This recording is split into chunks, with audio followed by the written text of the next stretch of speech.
Listo, buenos días. Mi nombre es Jimena Peñaranda Romero, residente de Pediatría de la Universidad del Valle, y hoy vamos a hablar de líquidos en reanimación. Para poder entender el manejo de líquidos en reanimación, pues necesitamos de unas bases fisiológicas, entonces eso vamos a empezar hablando. Los fundamentos del manejo de líquidos se vienen describiendo desde el siglo XIX, cuando se comprendió que el ser humano no solo requería de un medio externo óptimo, sino que también necesitaba de tener un balance interno, balance que estaba dado por el líquido corporal. Y ya fue hacia el siglo XX cuando Gamble, Darrow y colaboradores describieron las composiciones y la distribución del líquido corporal, definiendo entonces los electrolitos en los compartimientos extracelular, intracelular e intersticial. Recordemos que el agua corporal total en los niños mayores de 1 año es del 60% y que tiene una distribución en porcentajes. Distribución que va cambiando y volumen que va cambiando a lo largo de la vida. Miren cómo en la imagen los pretérminos tienen una cantidad de agua corporal total mayor y predomina el espacio extracelular. Y esto pues va variando. También varía de acuerdo al género y a la adiposidad. Y a su vez, estos compartimientos pues se dividen. El agua corporal total se divide en los dos grandes, que son el intracelular y el extracelular. Y el extracelular lo vamos a subdividir en el intersticial, que representa el 75%, y el plasma, que representa el 25% de este compartimiento. Esto comparado pues en relación al agua corporal total, el intracelular representa 2/3 del agua corporal total y el tercio restante está dado por el extracelular. Sin embargo, si tienen en cuenta la gráfica anterior, usted ve que el punto 6 tiene esta arriba, no es el 100, porque está variando. Por eso es que la pediatría es muy diferente a medicina interna o cirugía o medicina adultos. Porque mire, ese punto 6 corresponde a los niños escolares, adolescentes o adultos, pero ese punto 6, que era el 60%, es muy diferente para un lactante menor, un niño de 6 meses, ¿sí? 8 meses, o un prematuro, que es hasta punto 85. Y a veces cuando calculamos los litros, siempre la gente pone el punto 6. Cuando hablamos de, por ejemplo, habla de 1500 cc por metro cuadrado de superficie corporal, o cuando van a hacer la reposición de los electrolitos, siempre ponen porcentaje corporal total en las fórmulas, ponen siempre punto 6. Y no siempre es punto 6, depende del momento de la vida del niño.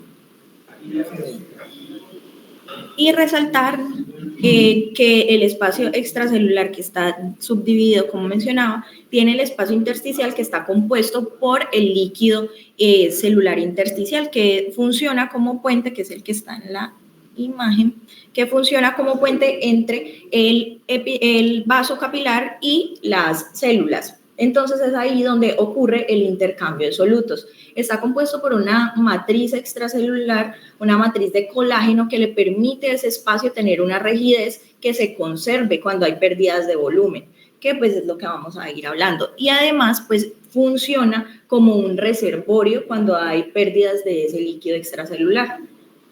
Y también pues lo vamos a tener en cuenta en el manejo de los líquidos. También es importante que el contenido de los electrolitos es diferente en cada compartimiento. Recordemos que en el líquido extracelular el principal catión es el sodio, mientras que en el intracelular es el potasio. Y los principales aniones a nivel extracelular son el cloro y el bicarbonato, y a nivel intracelular es el fosfato. ¿Listo? Y esto es para que más adelante, cuando hablemos de los tipos de los líquidos, pues tengamos en cuenta cómo se afectan los electrolitos con las infusiones. ¿Cómo ocurre entonces la regulación y el cambio de los líquidos? ¿Cómo funciona esto a través?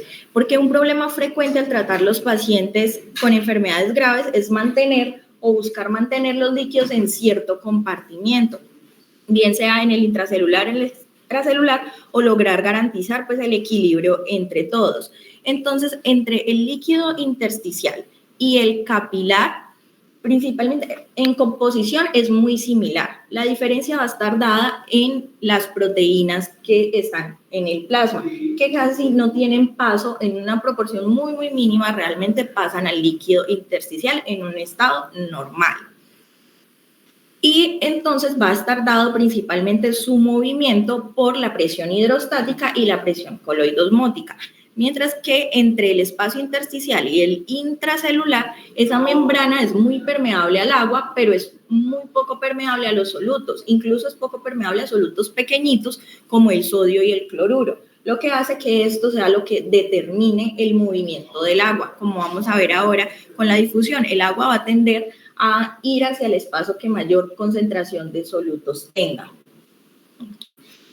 ¿Qué es lo que vemos acá? Entonces, gracias a que esas membranas celulares son relativamente impermeables, la mayoría de los solutos es lo que determina hacia dónde va a ocurrir el movimiento del agua. Como les mencionaba, entonces va a ir de un lugar donde haya menor concentración a donde haya la mayor concentración de solutos. Pero también hay otros movimientos que favorecen el transporte activo de los solutos en las membranas, que está la difusión, que es el paso a través de espacios intermoleculares que puede dar de forma pasiva o que puede ocurrir a través de transportadores, de proteínas transportadoras. Y tenemos el transporte activo, que es el que ocurre en contragradiente y por tanto va a requerir un gasto de energía. Entonces debemos aclarar unos conceptos también para poder comprender lo de los tipos de líquidos. Entonces, la osmolaridad hace referencia a la concentración de una solución expresada en número de partículas, es decir, de solutos, por litro de solución. La osmolaridad, con L, es el mismo concepto, solo que está expresado en partículas por kilo de solución. Y clínicamente nosotros usamos la osmolaridad porque pues es más fácil, hablando de líquidos, tener el cálculo en litros de solución. Esta osmolaridad va a verse determinada por unos osmoles efectivos, que son los que realmente influyen en el cambio y el movimiento del agua. Recordemos que hay unas sustancias como la urea que están en los espacios, pero que no tienen efectividad sobre el gradiente osmótico, y a eso le conocemos como osmoles inefectivos. En la osmolaridad del plasma influyen diferentes cosas: el consumo de agua, la regulación renal, el estado de volumen, el uso de vasopresores también la ven influida, y el cuerpo en un equilibrio mantiene en el plasma aproximadamente una molaridad de 280 a 295. Ya la tonicidad es la medida del gradiente osmótico que tienen dos soluciones, y es decir, el que es la capacidad de una solución de afectar el volumen y la presión de la célula que está contenida ahí. Entonces vamos a hablar de una solución isotónica cuando los solutos cuando la osmolaridad es similar en la célula y en el fluido en el que está inmerso. ¿Listo? Y eso hace que no haya un mayor movimiento de líquidos. La célula va a permanecer en su estado normal. Es decir, que no va a haber ni edema de la célula, no se va, ni tampoco se va a deshidratar. Mientras que vamos a hablar de una solución hipotónica cuando esa solución tiene una concentración más baja que la de la célula. Entonces, recordemos otra vez lo del que acabamos de hablar del movimiento del agua. Entonces, ¿hacia dónde va a tender a ir el agua? Hacia donde había más concentración. Si el líquido de afuera tiene menos, en este caso, entonces va a ir hacia la célula y va a generar entonces edema, hinchazón de esa célula. La hipertónica es lo contrario. El medio, o sea, la solución, es la que tiene la mayor concentración y tiene una osmolaridad mucho más alta que la de la célula. Entonces el agua va a tender a salir, lo que va a generar que la célula se deshidrate. ¿Listo? Y estos conceptos son muy importantes para poder saber en qué casos voy a usar uno u otro. ¿Listo? Entonces ahorita vamos a pasar a describir cada tipo de líquidos. Entonces, la reanimación con líquidos intravenosos fue descrita por primera vez en 1832 por un médico llamado Thomas Latta en una carta donde él dijo que cuando habían pacientes con compromiso como del estado general y se infundía un líquido, mejoraba el aspecto cadavérico, recuperaba el calor corporal y mejoraba la perfusión.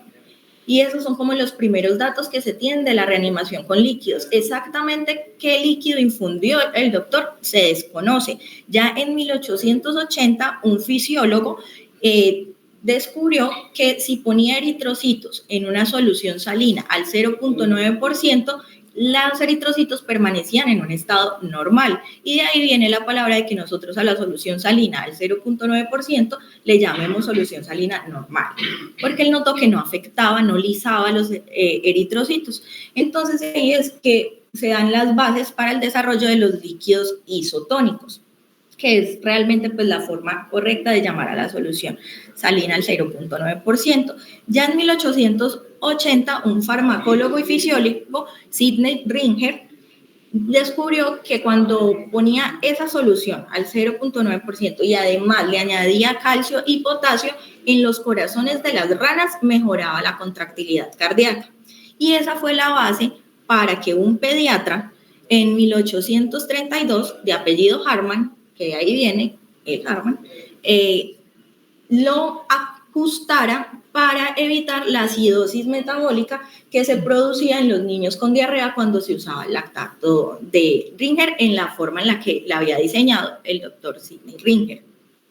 Y ya más recientemente tenemos el Plasma Light, que su desarrollo pues busca ser lo más similar al plasma y evitar lo que vamos a hablar de algunas soluciones. Y ese pues es el desarrollo más nuevo hasta ahora. Entonces las soluciones las podemos dividir de acuerdo a sus características en cristaloides, en coloides y en los componentes sanguíneos. Dentro de los cristaloides, a su vez, las podemos dividir en balanceadas y no balanceadas. Dentro de las balanceadas vamos a tener el Harman, el lactato de Ringer y el Plasma Light. En las no balanceadas se encuentran la solución salina y los glucosados. Los coloides se van a dividir en naturales, que es donde tenemos la albúmina, y los sintéticos, que de acuerdo a cómo están constituidos a su base, van a haber gelatinas, dextranos o almidones. Realmente no se usan mucho. Y pues ya los componentes sanguíneos, que son básicamente los hemoderivados. Hoy vamos a hablar de los líquidos. Entonces, los cristaloides son sustancias que tienen solutos de bajo peso molecular disueltos en el agua. Eso hace que ellos puedan atravesar o que influyan en el movimiento de la capa endotelial, de los solutos en la capa endotelial, teniendo entonces una baja persistencia en el líquido intravascular. Se dice que cuando uno pone un cristaloide, aproximadamente a la hora solo queda en el espacio intravascular el 20% de su infusión. Sin embargo, sí funcionan para incrementar ese volumen, pero se va a mantener hasta que los iones se distribuyan en los compartimientos en el espacio intracelular, y eso es lo que va a determinar básicamente el tiempo en el que tenemos como expansor de volumen una sustancia cristaloide. Y estos, como les mencionaba, se dividen en balanceados y no balanceados. Para comprender por qué es importante esta división de balanceados y no balanceados, debemos volver al principio de electroneutralidad. Que el principio de electroneutralidad lo describió el doctor Stewart, que él decía que habían 3 variables independientes que afectaban el pH sanguíneo, siendo el dióxido de carbono, la diferencia de iones fuertes y la suma total de los ácidos débiles.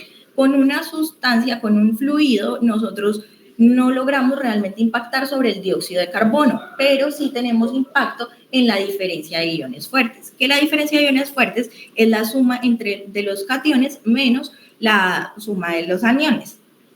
Entonces, cuando yo tengo una disminución de los cationes versus los aniones o un aumento de los aniones versus los cationes, esta diferencia pues se va a disminuir, se va a hacer pequeña. Y eso me va a producir que el cuerpo, para compensar esa diferencia, hidrolice el agua liberando hidrogeniones, que se va a traducir entonces en acidosis metabólica. Entonces, esto es importante para comprender ahorita por qué cuando infundimos solución salina al 0,9% afectamos el pH sanguíneo, que lo va a explicar ahorita en un segundo. Y recordar que el plasma tiene una diferencia de iones fuertes que están aproximadamente entre 40 y 44 mil equivalentes. Entonces, por eso las soluciones balanceadas lo que buscan es no afectar el estado ácido básico del plasma. Y tiene 3 características. Para yo poder hablar de una solución balanceada, debe cumplir con estas 3 características. Uno, que la diferencia de iones esté entre 24 y 29 miliequivalentes por litro, que tenga o conste de un amortiguador, que puede ser lactato, acetato o malato, y que el cloro esté en una proporción menor a 110 miliequivalentes por litro. Importante que este amortiguador, que funciona como buffer, especialmente el lactato, necesita de metabolismo hepático, es decir, que cuando yo estoy usando lactato de Ringer debo tener una función hepática conservada para que él pueda difundirse, pueda transformarse en bicarbonato. ¿Listo? Dentro de las balanceadas, mencionado ahora, está el lactato de Ringer, el acetato de Ringer, el Plasma-Lite y el esterofundin. La ventaja de los balanceados, entonces, principalmente es que hay un menor desequilibrio ácido-básico con su infusión y que tienen una osmolaridad más similar a la del plasma, que está alrededor de 265 miliosmoles por kilo. En cambio, los balanceados son soluciones que tienen una osmolaridad, una tonicidad y una brecha de iones fuertes diferente a la del plasma.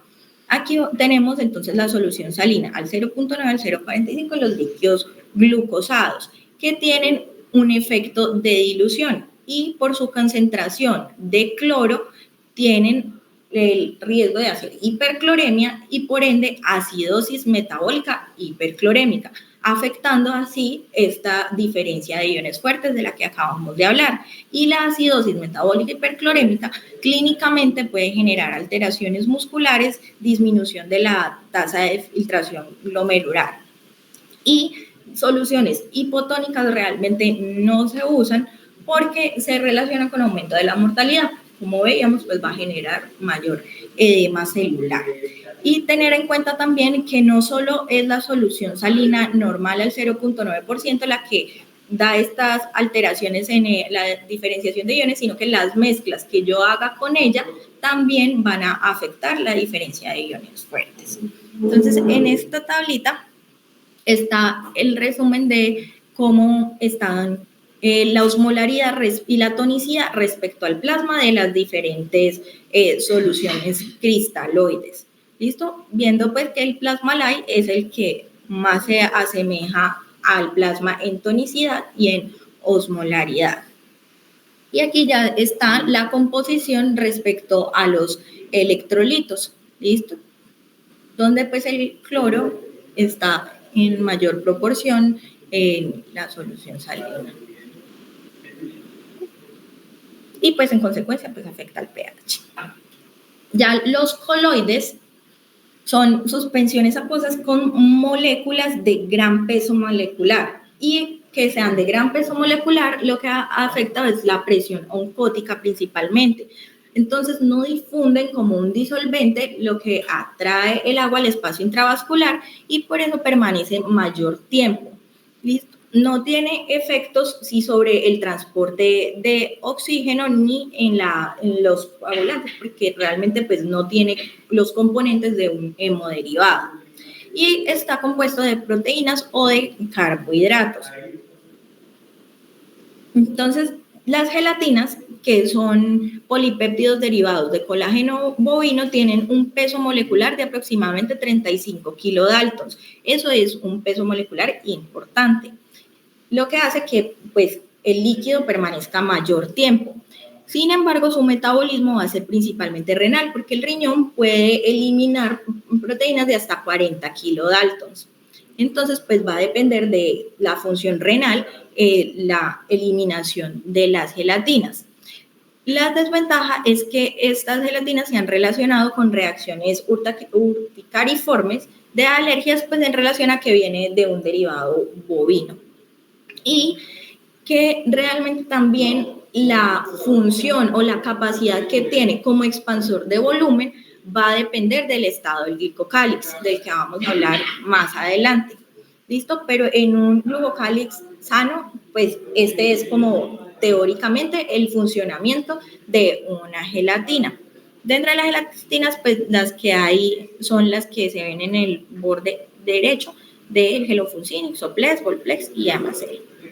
Los dextranos son otros coloides que también tienen un peso molecular más grande que las gelatinas, entre 40 y 70 kilodaltons, y que son desarrollados a partir de bacterias productoras de ácido láctico y son sustancias que quedan suspendidos en una solución salina.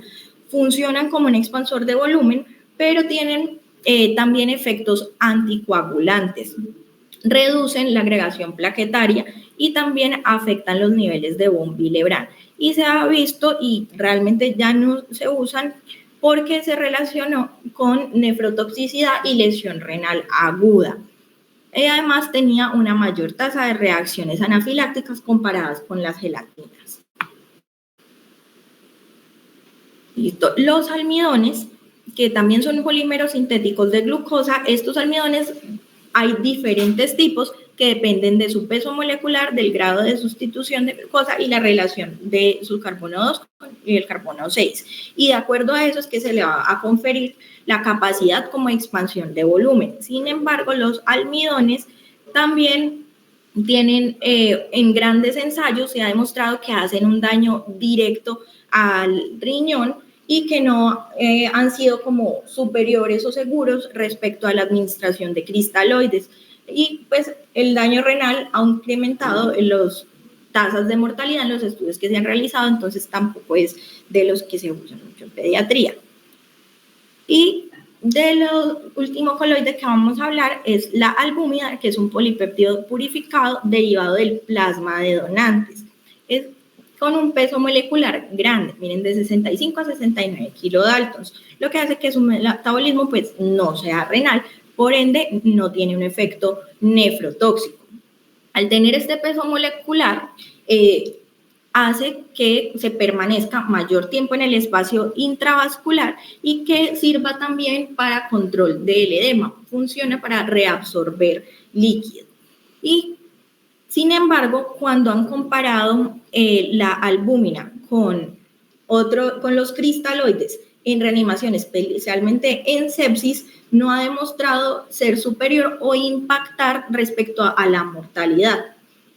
Ni cuando se usa como líquido principal, ni cuando se usa después de las infusiones de cristaloides. Y eso puede estar en relación a el estado del glucocálix que vamos a hablar ahora. La albúmina la encontramos concentrada de forma isotónica al 4%, básicamente entre 4 y 5%. Pero también hay concentraciones de 20 y de 25%. Y esta ya es una tablita resumen que muestra las diferentes soluciones con todos sus componentes. Entonces, ahorita sí vamos a hablar de la administración de los líquidos y los electrolitos. Cuando yo voy a administrar líquidos y electrolitos, debo hacerme 3 grandes preguntas. Y es, ¿cómo está la volemia del paciente?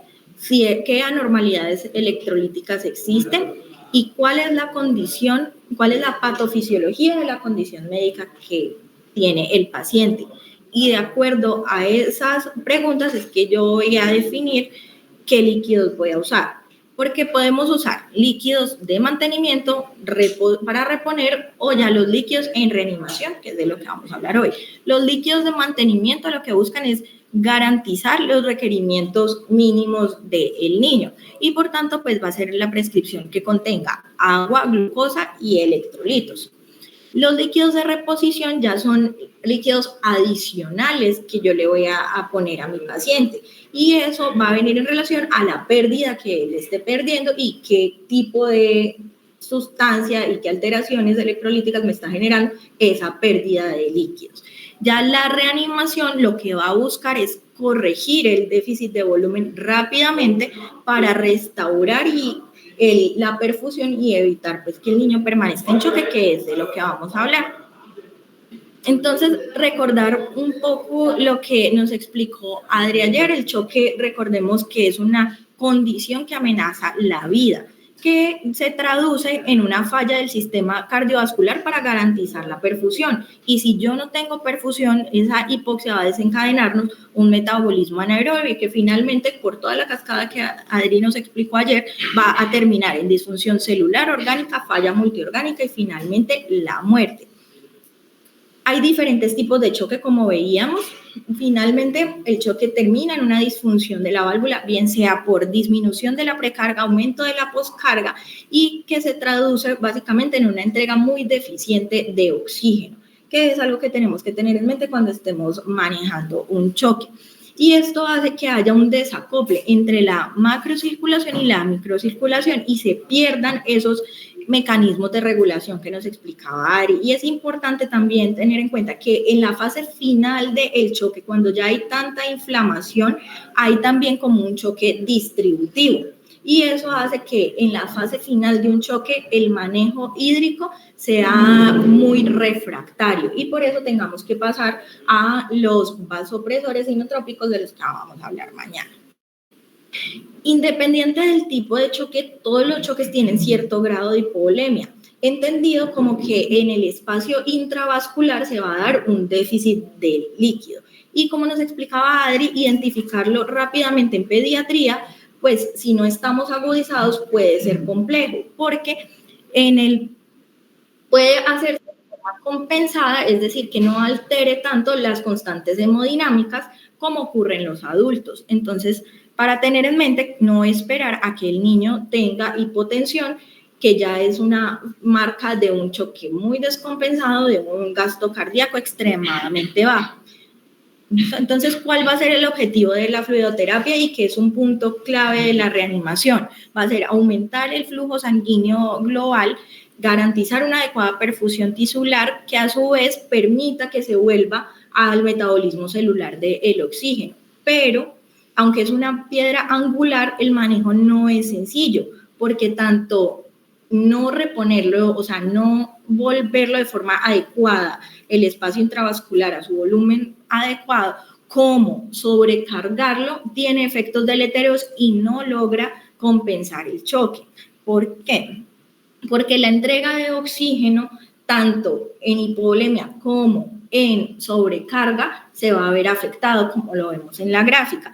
¿Por qué entonces en sobrecarga lo vamos a ver afectado? Pues hay varias causas. Uno es que dependiendo también del fluido, voy a tener efectos de dilución, lo que va a afectar entonces el eritrocito, que es el principal transportador de oxígeno. Y si además tengo una situación crítica, el endotelio va a estar afectado, va a estar poroso y eso va a hacer que haya una mayor fuga capilar y tampoco esté reponiendo realmente en el espacio intravascular, que es mi objetivo.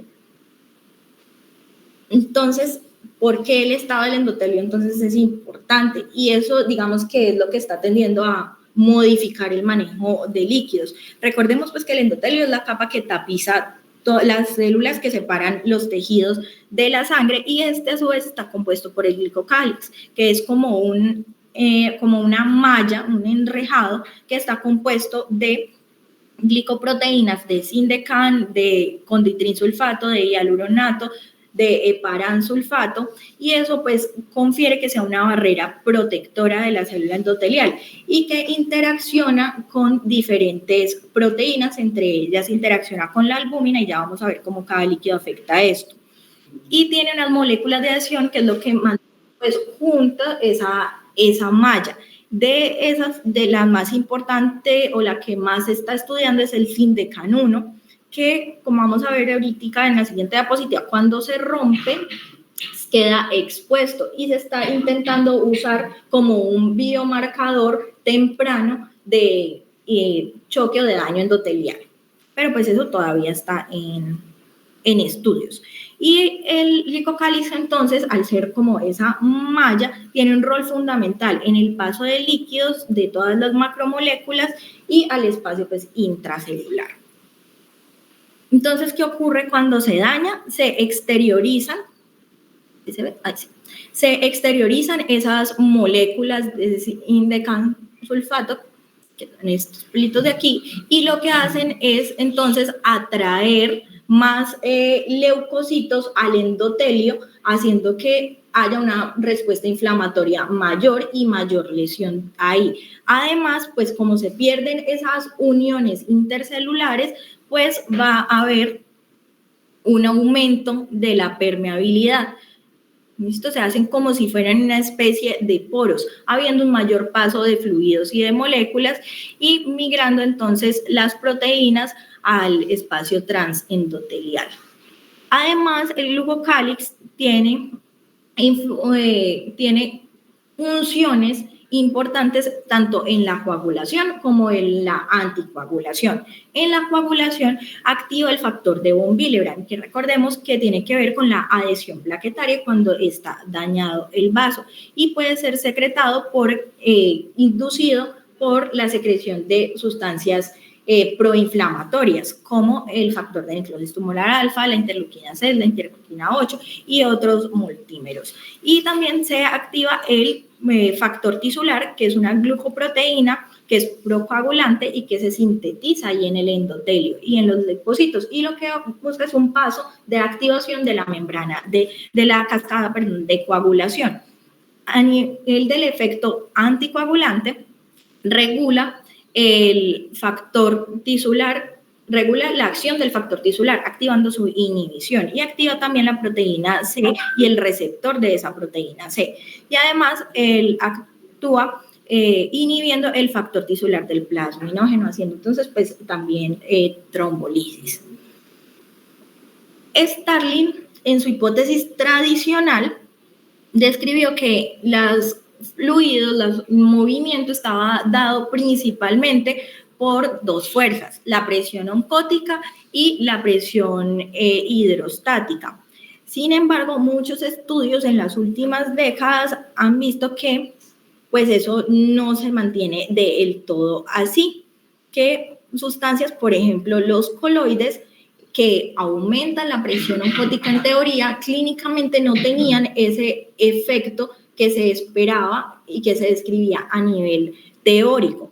Y eso en parte lo describieron de que no tenía en cuenta en Starling la reabsorción venosa, el fluido transcapilar y las concentraciones de las proteínas en el espacio intersticial, y que en una persona pues gravemente enferma esa microcirculación estaba afectada y entonces intervenía realmente en todo el movimiento de estos líquidos, y que le añadía pues claramente un endotelio afectado, añadía un mal pronóstico.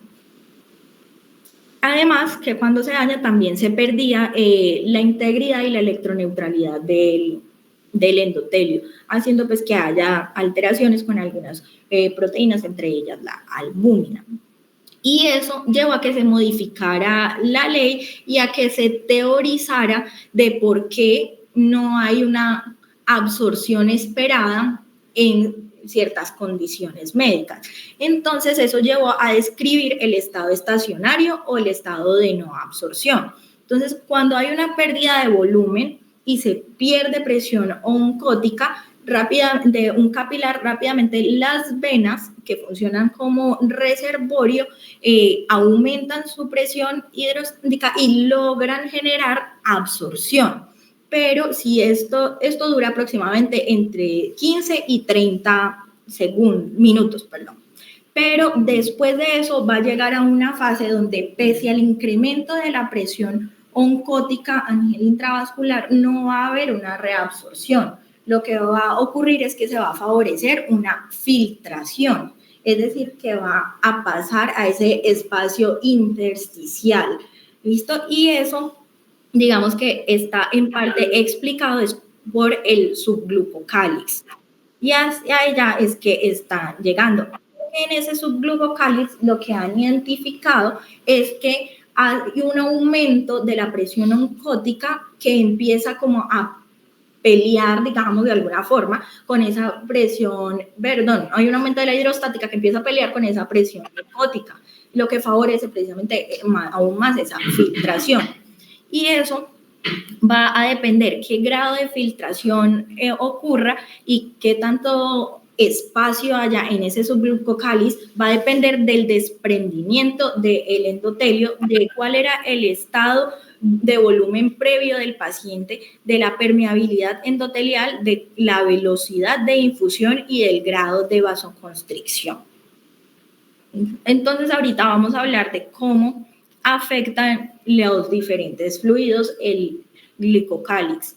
Entonces, el glicocálix por sí solo tiene un tiempo de reparación que se ha visto que es aproximadamente entre 5 y 7 días, pero pues en una situación de crítica de un paciente, pues no vamos a esperar 5 a 7 días. Entonces, lo que se ha notado en investigaciones es que realmente la reanimación hídrica logra reparar, restaurar el glucocálix, entonces debe instaurarse de forma oportuna y rápida. ¿Listo? Teniendo en cuenta que hay diferentes efectos en esa reparación de acuerdo a la sustancia que yo elija, bien sea cristaloides o coloides. Entonces, dentro de los coloides, la albúmina tiene el efecto, como mencionábamos, de incrementar la presión oncótica y a nivel del endotelio sí hay un efecto de reparación, pero clínicamente no se ha visto, no se ha logrado demostrar que hagan unos cambios importantes en cuanto a mortalidad y a mejora pues como de la perfusión, y eso se le ha teorizado varias cosas. Uno, pues que bien no sea del todo la albúmina la que tenga el efecto de reparación, sino que al ser derivado de donantes, tiene también ciertas sustancias en el plasma que pueden ser ellas las que generen la reparación de ese glucocálix. O que, al contrario, el albúmina, como hace que se acumulen más proteínas en ese subglucocálix que está afectado, pues genere incremento del edema a nivel intersticial, teniendo entonces en situaciones de choque menos del efecto esperado como expansor de volumen en el espacio intravascular. Esas, pues, digamos, son como las teorías de por qué clínicamente no estamos viendo el efecto de la albúmina que teóricamente esperaríamos. En cuanto al plasma fresco, tiene a nivel del glicocálix la capacidad de devolver el ARN mensajero del sindecansulfato a su nivel basal, que disminuye notablemente en situaciones críticas. Los glóbulos rojos pues tienen sindecansulfato, pero sus efectos cuando se comparan respecto al plasma en el glicocálix son menores, porque se ha visto que están en relación con el volumen que se infunde y también con el tiempo de vida de los eritrocitos. Que si el hemodiderivado está con un mayor tiempo de vida de más de 42 días, pues tenía un menor efecto que los que estaban más nuevos. Los cristaloides, sí se ha visto que en cuanto a reparación del glicocálix no tienen efecto, pero sí influían en la tasa de filtración. Y los coloides artificiales tienen efectos protectores y reparadores, pero no son superiores ni a la albúmina ni al plasma, y tienen pues los efectos adversos que mencionamos. Entonces, ¿cómo voy a hacer la reanimación ya clínicamente? La reanimación, como ayer Adri nos explicaba, la vamos a dividir en 4 fases y debe ser guiada por fases, precisamente para garantizar que no me pase a una sobrecarga que tenga el efecto indeseado. Entonces, la fase de rescate, que está dada en minutos y que su principal objetivo es corregir la hipovolemia. La optimización, que ya es optimizar la perfusión, y la estabilización, que es mantener el metabolismo basal y la reposición, y ya la desescalación, que es ayudar a la movilización de esos fluidos, como se ve aquí. Entonces, la fase de rescate es la que va a corresponder a el paciente que está en un estado de shock descompensado, y lo voy a hacer administrando bolos de aproximadamente 20 cc por kilo, que ya vamos a hablar porque es este valor. Y aquí debo estar muy atento a las constantes hemodinámicas, la frecuencia cardíaca, la tensión arterial y el estado neurológico y el índice de perfusión. ¿Para qué va a ser lo que me va a guiar cuando voy a pasar a la fase de optimización? Que es cuando ya tenemos entonces un shock compensado, pero es un paciente que está en alto riesgo de tener una descompensación. Aquí vamos a usar infusiones más lentas, que lo que busca es garantizar que ese volumen esté más tiempo ahí en el espacio intravascular. Y aquí es donde yo voy a buscar también mejorar la perfusión, entonces garantizando pues que haya un mejor transporte del oxígeno, ya mirando cómo está el estado de la hemoglobina, y también para garantizar un mejor volumen sistólico.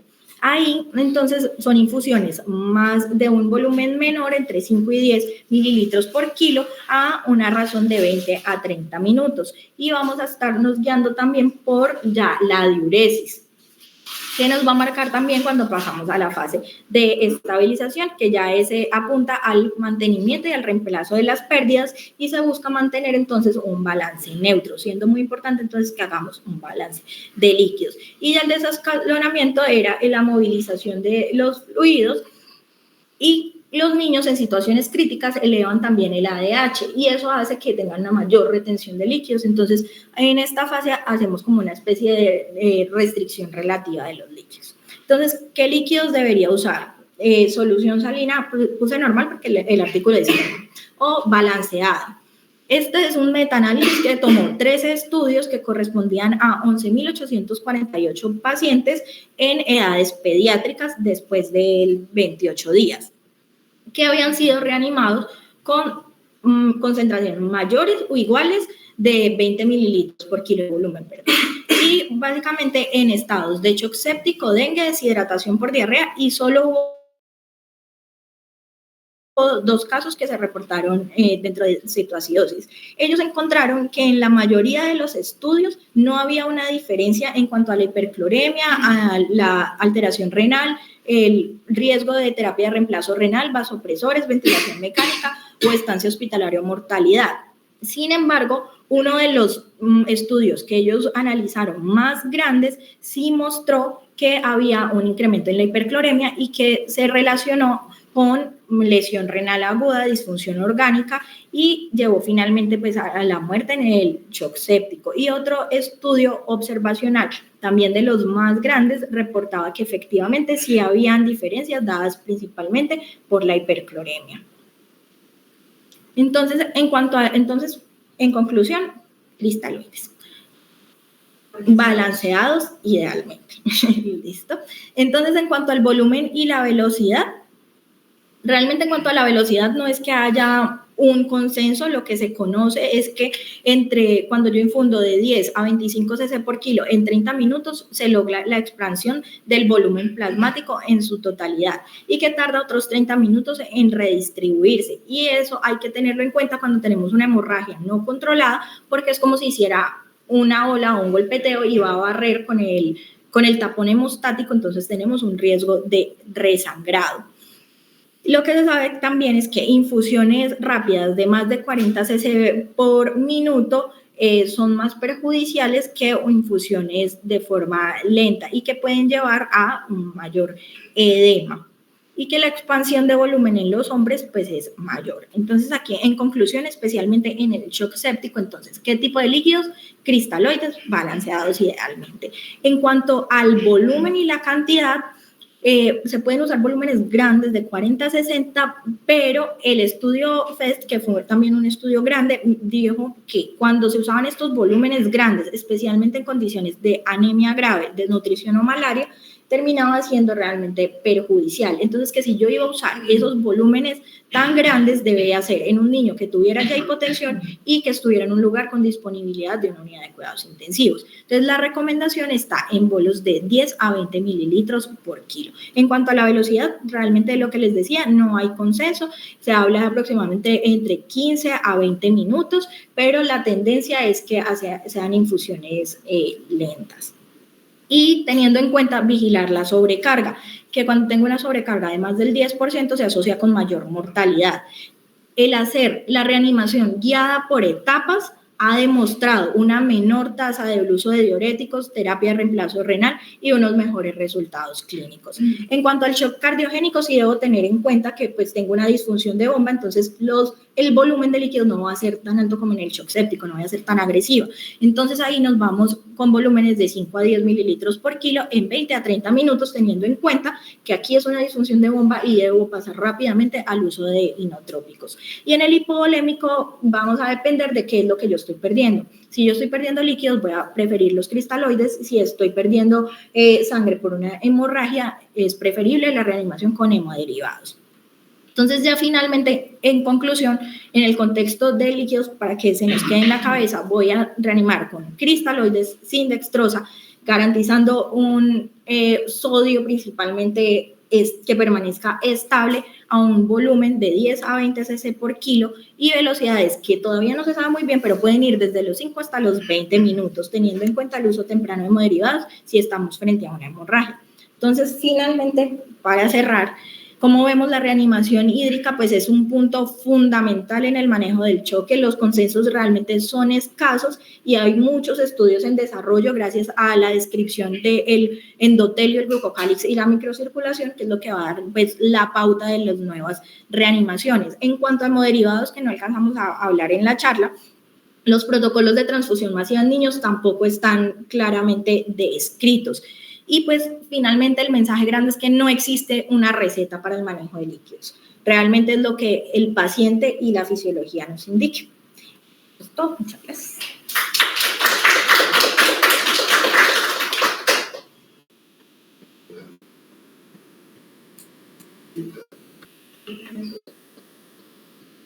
Claro, posible. Preguntas, dudas.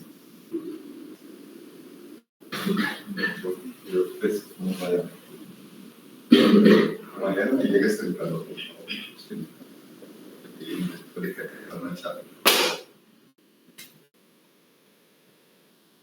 Desde el punto de vista hemodinámico, son dos adultos, adolescente, tardío, adulto versus la pediatría. Entre más pequeño, mayor es la diferencia. Cuando un niño pierde volumen, el volumen se va perdiendo por una aceleración, se está choqueando, entonces